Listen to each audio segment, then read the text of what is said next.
जन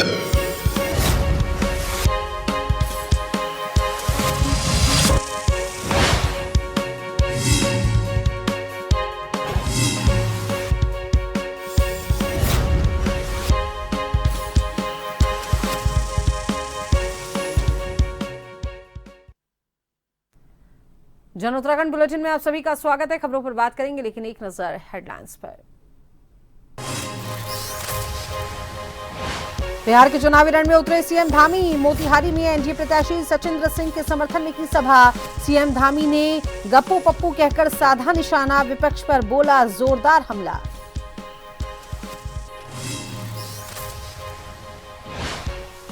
राष्ट्रपति द्रौपदी मुर्मू के नैनीताल दौरे की तैयारियां तेज। एसएसपी ने पूरे जनपद में रेड अलर्ट किया घोषित। सुरक्षा, बिजली, पानी, सफाई, चिकित्सा और यातायात व्यवस्थाओं की समीक्षा कर विभागों को सौंपी गई जिम्मेदारियां।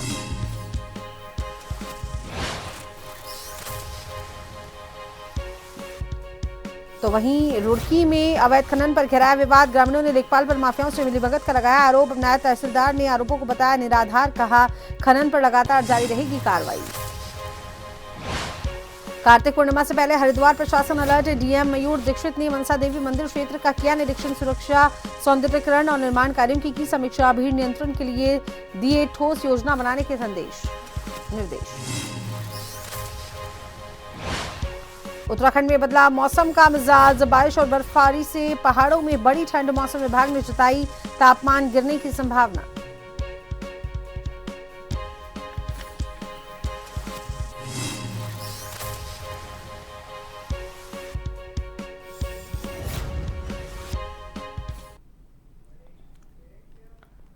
बात अब खबरों पर विस्तार से। तो उत्तराखंड के मुख्यमंत्री पुष्कर सिंह धामी गुरुवार को बिहार दौरे पर रहे, जहां उन्होंने कल्याणपुर विधानसभा क्षेत्र में भाजपा प्रत्याशी सचिंद्र प्रसाद सिंह के समर्थन में जनसभा की। इस दौरान सीएम धामी ने बीजेपी के समर्थन में वोट की अपील की, साथ ही कांग्रेस और आरजेडी पर निशाना साधा।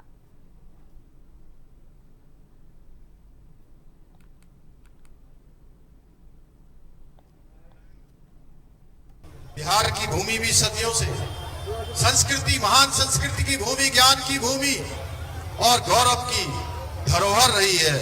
आज मैं इस पवित्र भूमि में आप सबके बीच में कल्याणपुर विधानसभा क्षेत्र के भारतीय जनता पार्टी के एनडीए के प्रत्याशी श्री सचिंद्र प्रसाद सिंह जी के लिए आप सबका मत, आप सबका वोट, आप सबका समर्थन, आप सबका आशीर्वाद मांगने के लिए आया हूं। और सचिंद्र प्रसाद जी के बारे में मुझे बहुत ज्यादा कहने की आवश्यकता इसलिए नहीं है। मैं अभी देख रहा था किस प्रकार से उनके मन में इस क्षेत्र के प्रति एक प्रेम है, आप सबके प्रति विश्वास है और आप उनके मन में एक जज्बा है कि आप लोग उनको विधानसभा का सदस्य यहां से बनाएंगे तो निश्चित रूप से जो विकास की गंगा कुछ दिनों के लिए यहां अवरुद्ध होगी। मुख्यमंत्री पुष्कर सिंह धामी ने कल्याणपुर के बाद हरिसिद्ध विधानसभा क्षेत्र में दूसरी जनसभा की, जहां उन्होंने भाजपा प्रत्याशी कृष्ण नंदन पासवान के समर्थन में वोट करने की अपील की। आप सभी के बीच में आज मैं आप सबके प्रिय प्रत्याशी, जिनको आपने लंबे समय से यहाँ काम करते हुए देखा है, अनेक विकास के कामों को उन्होंने आगे बढ़ाया है, श्री कृष्णानंदन पासवान जी के लिए देवभूमि उत्तराखंड से माँ गंगा के उद्गम स्थल, यमुना मैया के उद्गम स्थल देवभूमि उत्तराखंड से आप सबका आशीर्वाद मांगने के लिए आया हूं, आप सबका समर्थन मांगने के लिए आया हूं। और पासवान जी के बारे में मुझे बहुत ज्यादा कहने की आवश्यकता नहीं। पिछले 25 वर्षों से अधिक समय से आप सबके बीच में रहकर जनसेवा और क्षेत्र के विकास के कामों को आगे बढ़ा रहे हैं। इन्होंने इस क्षेत्र में विधायक, बिहार सरकार में मंत्री रहते हुए विकास और जनता के कल्याण के लिए अनेक कामों को आगे बढ़ाया है। अल्मोड़ा मैग्नीसाइट कर्मचारियों ने पुराने वेतन देने और फैक्ट्री को खोलने की मांग को लेकर जिलाधिकारी कार्यालय परिसर में प्रदर्शन कर आक्रोश व्यक्त किया।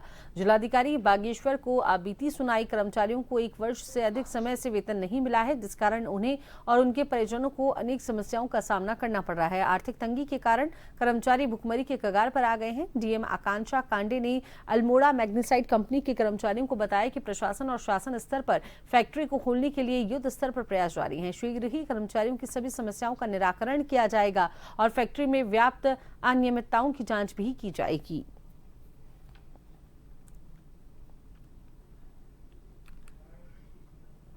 देखिए, मुख्यतः जो है 2 डिमांड इनकी रेज की गई है। एक तो सैलरी जो है वो जो 14 महीने से नहीं निकली है, और दूसरा अल्मोड़ा मैग्नेसाइट बंद है, उसको खोलने की डिमांड की गई है।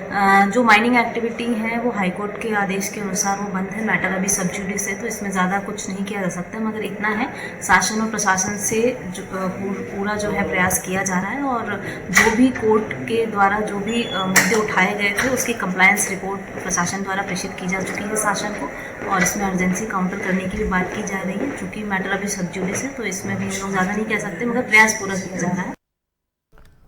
उत्तराखंड के डोईवाला ब्लॉक सभागार में युवा कल्याण विभाग द्वारा युवा महोत्सव का आयोजन किया गया और इस आयोजन में तमाम क्षेत्रीय युवा प्रतिभाओं को अपनी प्रतिभा निखारने का मौका मिला। विभाग ने लोक नृत्य, चित्रकला और विज्ञान प्रदर्शनी जैसे कई कार्यक्रम कराए। प्रथम, द्वितीय और तृतीय स्थान पाने वाले युवाओं को जिला स्तरीय प्रदर्शनी में भाग लेने का अवसर मिलेगा।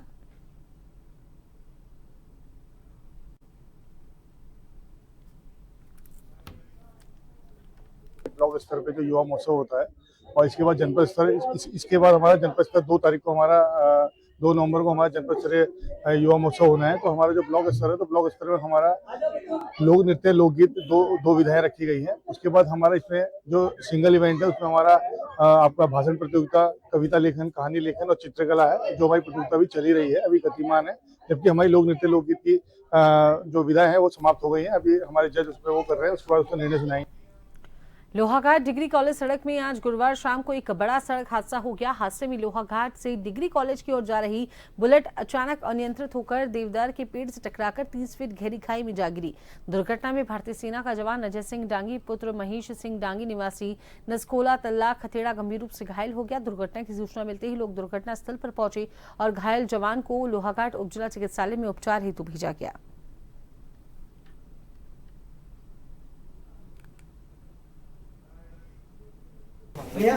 मुंह से खून निकल रहा था, ऊपर और नीचे की होंठों में अंदर की तरफ चोट लगी है।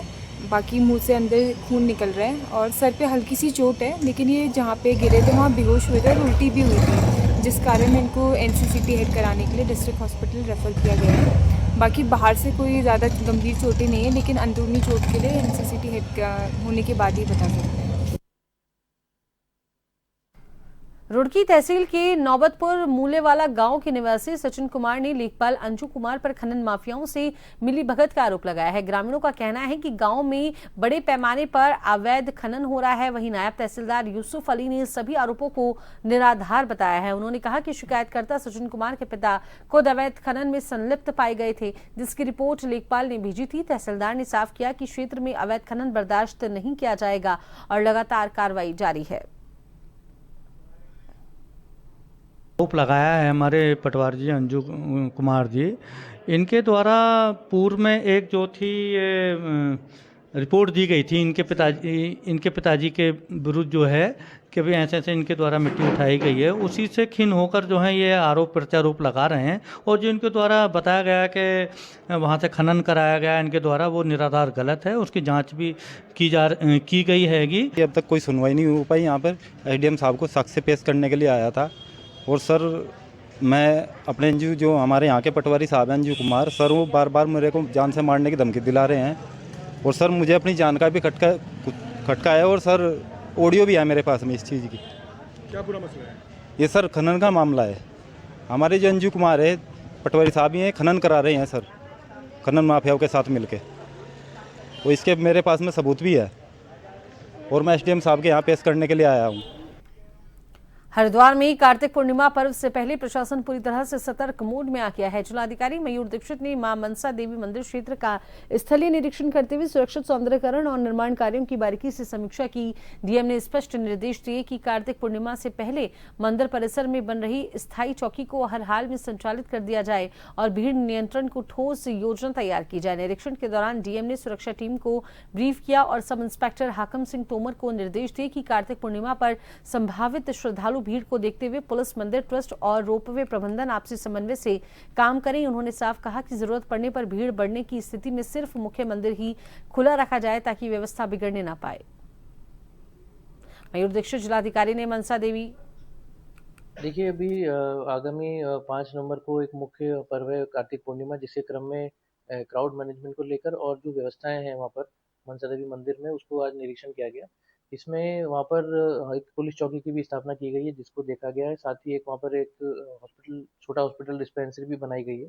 साथ ही वहाँ पे मंदिर के जो मंदिर प्रशासन है उनके साथ बैठक करके, और वहाँ पे जो पुलिस अधिकारी हैं वो सभी के साथ समन्वय बैठक की गई है कि कैसे बड़े पर्वों पर, बड़े स्नानों पर मंदिर में क्राउड कंट्रोल किया जाएगा। साथ ही मंदिर में जो सौंदर्यीकरण का, बिजली की जो लाइन्स है उनको ठीक करने का, और अन्य जगह जहाँ जहाँ पर भी क्राउड मैनेजमेंट को लेकर कार्रवाई होनी थी वो की गई है, उसको अभी निरीक्षण किया गया है। इसके अतिरिक्त अभी रिसेंटली ही जो अनुमति प्राप्त हुई उसके क्रम में मनसा देवी पैदल मार्ग में जो प्रोटेक्शन वॉल्स हैं उनका निर्माण कार्य चल रहा है, उसका भी निरीक्षण किया गया। उत्तराखंड राज्य को बने हुए 25 वर्ष पूर्ण हो चुके हैं और इस साल राज्य का स्थापना दिवस रजत जयंती वर्ष के मौके पर मनाया जा रहा है। और इन 25 सालों में उत्तराखंड ने कई सारी उपलब्धियां भी हासिल की हैं, तो उसके साथ ही प्रदेश की भौगोलिक परिस्थितियां सहित अभी भी कई बड़ी चुनौतियां सामने हैं। राज्य मंत्री मधु भट्ट ने कहा कि इन 25 सालों में उत्तराखंड में कई सारे विकास कार्य हुए हैं। उसके साथ ही केंद्र और राज्य सरकार की ओर से भी कई विकास कार्य किए जा रहे हैं। जो परिकल्पना उत्तराखंड आंदोलन के समय राज्य को लेकर की गई थी, उसके अनुरूप लगातार कार्य किया जा रहा है।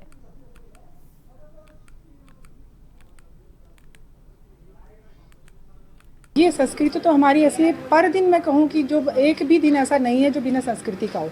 हर दिन सुबह से लेकर शाम तक हमारी संस्कृति के आयाम हैं, बहुत सारे बिंदु जुड़े हुए हैं। जैसे हम सुबह उठते हैं तो वैसे ही हमारी संस्कृति, मैं ये कहूँ कि अगर हम पूजा पाठ ये सब चीज़ें करते हैं अपने दैनिक जीवन में, जो भी कर्म करते हैं वो सब संस्कृति है। और उस संस्कृति के एक मंच पे, क्योंकि हम सब लोगों का एक जीवन ही वही संस्कृति में, तो इसे कहूँगी पूरी संस्कृति है। और उस संस्कृति को हम पूरा दिखाने का, क्योंकि क्योंकि भौगोलिक परिस्थितियाँ भिन्न भिन्न हैं, हर क्षेत्र में अलग अलग परिस्थितियाँ हैं। जैसे मैंने कहा ना, हिमालयी राज्यों का सांस्कृतिक समागम, तो हर राज्य की अलग अलग संस्कृति है, उस संस्कृति को दिखाने का हम इस बार प्रयास कर। वक्त चला है एक छोटे से ब्रेक का।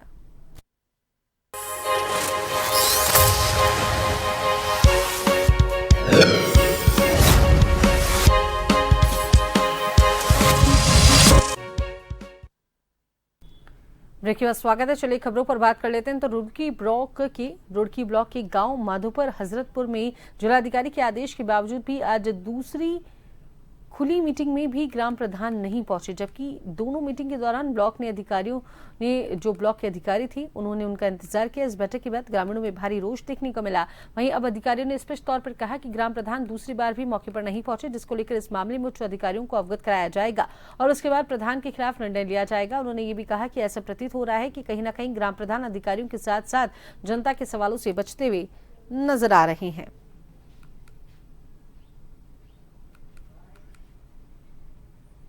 उसका संज्ञान डीएम तक पहुंच जा कि वो प्रधान बैठक में नहीं आता। ठीक है, वो अपनी मनमानी कर रहा है।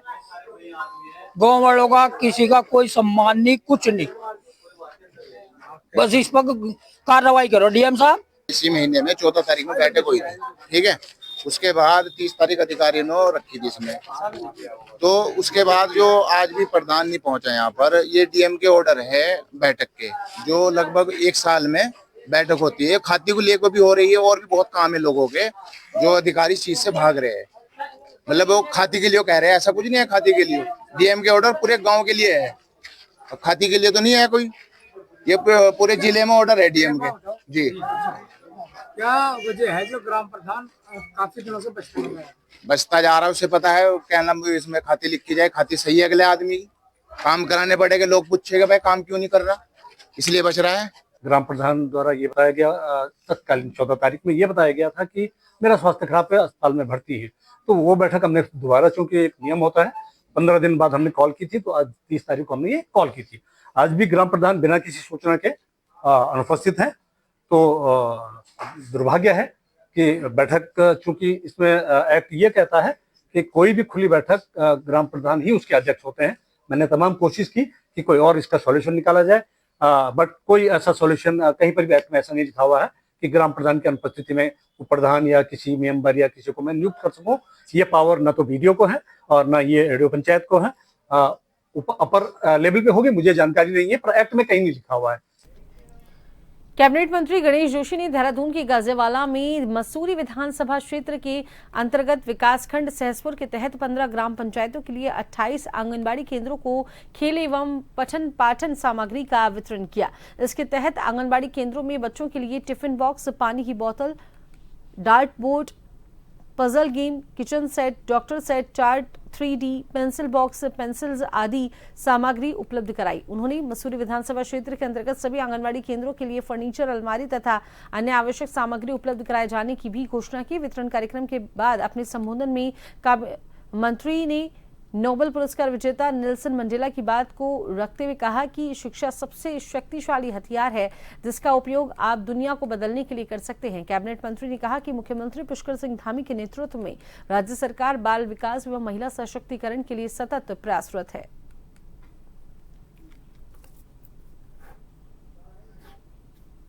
किसी भी देश की शक्ति का आकलन धन दौलत या एटमी शक्ति से नहीं होता, बल्कि इस बात से होता है कि समाज के, देश के कितने लोग शिक्षित हैं। और आज शिक्षा के क्षेत्र में बहुत काम करने की आवश्यकता है। नोबेल पुरस्कार विजेता नेल्सन मंडेला ने भी कहा था कि हमारे पास सबसे बड़ा हथियार शिक्षा है।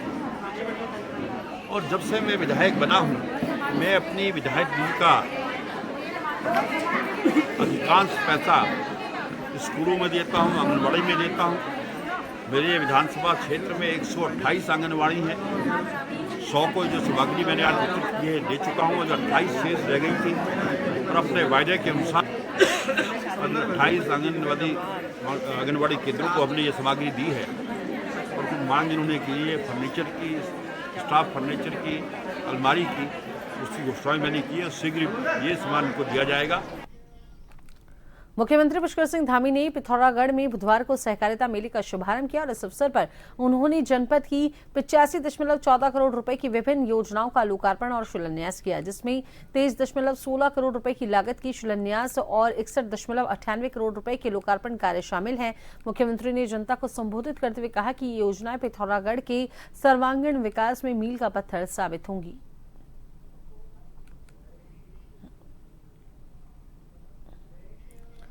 सोमवार से देहरादून में उत्तराखंड विधानसभा के होने वाले 2 दिवसीय विशेष सत्र के सफल और सुव्यवस्थित संचालन को लेकर उत्तराखंड विधानसभा अध्यक्ष ऋतु खंडूड़ी भूषण ने शासन के संबंधित अधिकारियों और विभागों के साथ एक उच्च स्तरीय बैठक की, जिसमें शासन के वरिष्ठ अधिकारी, पेयजल विभाग, ऊर्जा विभाग, लोक निर्माण विभाग, परिवहन विभाग, सचिवालय और सूचना एवं जनसंपर्क विभाग के अधिकारी शामिल हुए। बैठक में विशेष सत्र के दौरान राष्ट्रपति द्रौपदी मुर्मू के विधानसभा आने से संबंधित तैयारियों, सुरक्षा प्रोटोकॉल के साथ अन्य व्यवस्थाओं पर चर्चा की गई। बैठक के दौरान विधानसभा अध्यक्ष ने सभी विभागों को विशेष सत्र के दौरान सभी संबंधित विभागों और अधिकारियों को किसी प्रकार की लापरवाही न बरतने की बात कही। साथ ही सभी विभागों को सत्र से संबंधित व्यवस्थाओं को तय समय पर पूरा करने के भी निर्देश दिए। हमारे माननीय राष्ट्रपति महोदय पहुंचने वाले हैं 3 तारीख को विधानसभा सत्र को एड्रेस करने के लिए, और हमारे लिए बहुत ही गौरवपूर्ण मौका है। 25 साल उत्तराखंड को हो रहे हैं, 25 साल हमने तय किए हैं, विकास की यात्रा तय की है। और मुझे इस बात की अत्यंत प्रसन्नता है कि आदरणीय हमारे राष्ट्रपति महोदय उस दिन हमारे साथ होंगे विधानसभा में और हमको सबको एड्रेस करेंगे। ये इस वर्ष अभी हम राज्य स्थापना का सिल्वर जुबली सेलिब्रेट कर रहे हैं, और ये उत्तराखंड के लिए एक सौभाग्य का विषय भी है कि माननीय राष्ट्रपति महोदय आ रही हैं इसी दौरान और विधानसभा को संबोधित भी करेंगी। तो उसी की अभी एक तैयारी बैठक माननीय अध्यक्षा महोदय ने लिया था कि वो किस तरह से हम लोग करेंगे। इसके अतिरिक्त माननीय राष्ट्रपति जी कुमाऊं भी जा रही हैं, नैनीताल भी जा रही हैं। वहाँ पे कुमाऊं यूनिवर्सिटी का कन्वोकेशन है, राजभवन का 125वीं जयंती है, उसका भी कार्यक्रम है। तो उस सब की तैयारी चल रही है। नैनीताल जिले के नवनियुक्त वरिष्ठ पुलिस अधीक्षक डॉक्टर मंजूनाथ टीसी ने पदभार ग्रहण करने के बाद पहली बार प्रेस वार्ता की। इस दौरान उन्होंने स्पष्ट कहा कि जिले में सुरक्षा व्यवस्था, सुविधा और बेहतर कोऑर्डिनेशन के साथ पुलिस कार्य करेगी।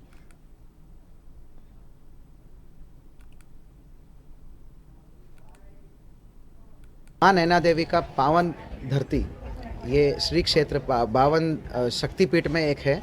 नैना देवी पीठ है, उसका श्री क्षेत्र है हमारा नैनीताल जनपद, जिसमें बहुत सारे धार्मिक मतलब संस्थाएं हैं और आपका धार्मिक एस्टैब्लिशमेंट्स है, कैंची धाम है और विभिन्न प्रकार का प्राकृतिक, धार्मिक और सामाजिक भव्यता है यहाँ पर। ऐसी पावन धरती है नैनीताल जनपद, वहाँ का एसएसपी का रूप में लोगों को सेवा करने का एक अवकाश मिला है, तो आज ही मैंने चार्ज लिया है। तो इसके उपरांत जो है तुरंत हमारे सामने दो बड़ी एक चैलेंजेस या चुनौतियाँ खड़ी है। 3 और 4 तारीख को, 3 और 4 नवंबर को 2 दिन का भारत की महामहिम राष्ट्रपति महोदया द्रौपदी मुर्मू मैडम की यहाँ पर जो है भ्रमण और विभिन्न प्रकार की जो कार्यक्रम और रात्रि विश्राम भी है। एक नजर हेडलाइंस पर।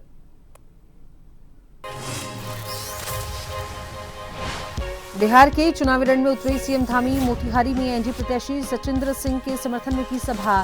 सीएम धामी ने गप्पू पप्पू कहकर साधा निशाना, विपक्ष पर बोला जोरदार हमला।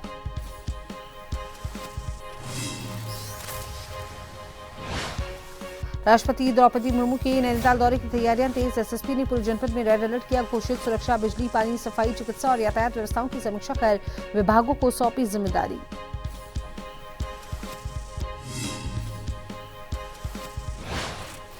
रुड़की में अवैध खनन पर गहराया विवाद। ग्रामीणों ने लेखपाल पर माफियाओं से मिलीभगत का लगाया आरोप। नायब तहसीलदार ने आरोपों को बताया निराधार, कहा खनन पर लगातार जारी रहेगी कार्रवाई।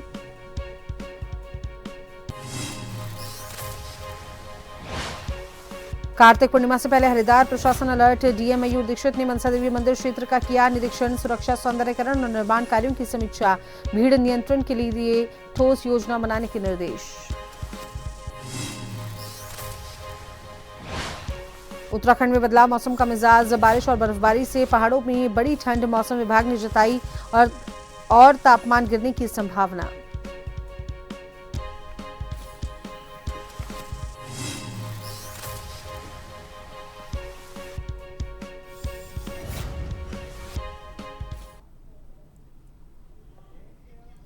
इस बुलेटिन में इतना ही। बने रहिए जन टीवी के साथ। नमस्कार।